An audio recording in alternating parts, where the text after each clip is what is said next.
So I wrote this email today, which was sparked from a conversation I had in a group that I belong to, and then I did a podcast interview with a very good friend of mine, and it came up again. And it was a story about when I was doing a Broadway show. It's a true story. And the reviews came out the day after, or the night it opened, but it was the next day, and I was on a subway heading downtown, and it was pretty empty except for one guy that was sitting across from me on the subway car, and he was reading a newspaper, and he was reading the review of the show that I just opened in the night before. And in that particular paper, we got a mixed review. It wasn't an amazing review, and it's pretty recognizable. My hair was longer than it is now, and he was reading it, and then he dropped the paper just to kind of look around the subway car, and he caught my eye because I was sitting across from him, and he realized that the review he was reading about my show was also about me, the guy that was sitting directly across from him.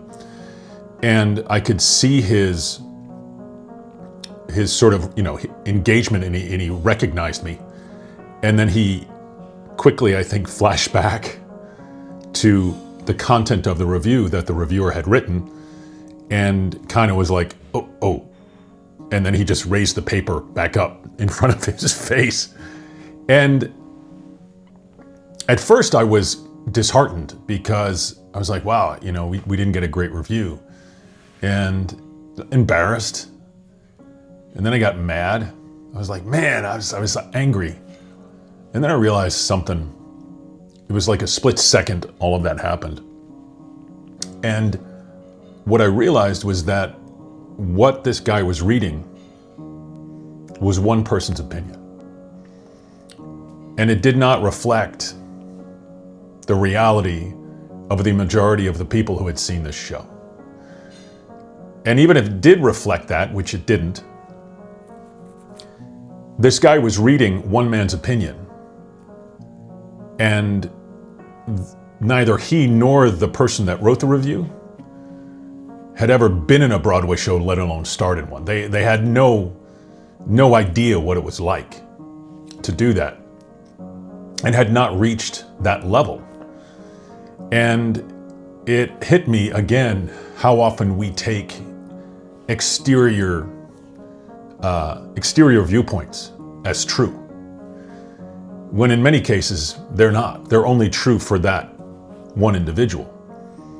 And how often do we let those opinions affect us in life and in business, and particularly in art? Shows open and close based upon reviews, which I think is silly, because it is one person's opinion.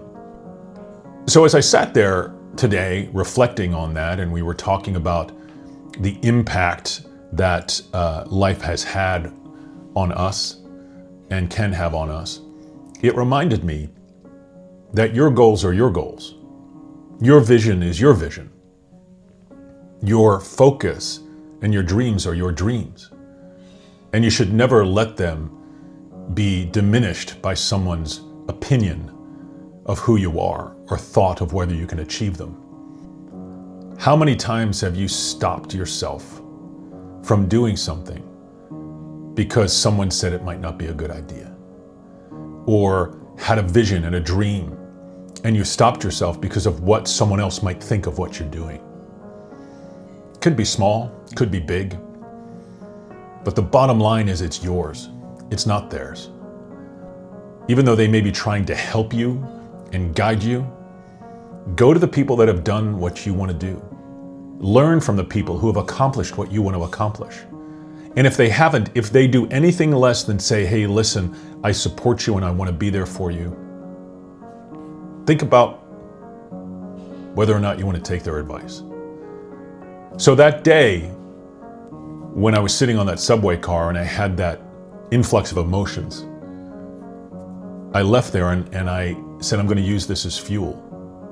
I'm going to use this as fuel to say, this is who I am. This is what I stand in. in terms of my performance. I didn't change anything because we had spent a lot of time collectively as a cast with the director and the choreographers and the book writer and the music writer and the producers creating this. It wasn't just an off-chance choice. We actually specifically made choices for a reason. And those reasons were solid, and the audiences loved the show. So if anyone gives you a mixed review or a bad review, ask yourself, have they done what you're doing? Have they achieved what you want to achieve? Have they even played in the arena in which you're playing? That might change the trajectory of how impactful their words are for you. So turn off the noise, listen to yourself, go for your dreams, go for your goals, because your destiny is waiting, and it's up to you to go and get it.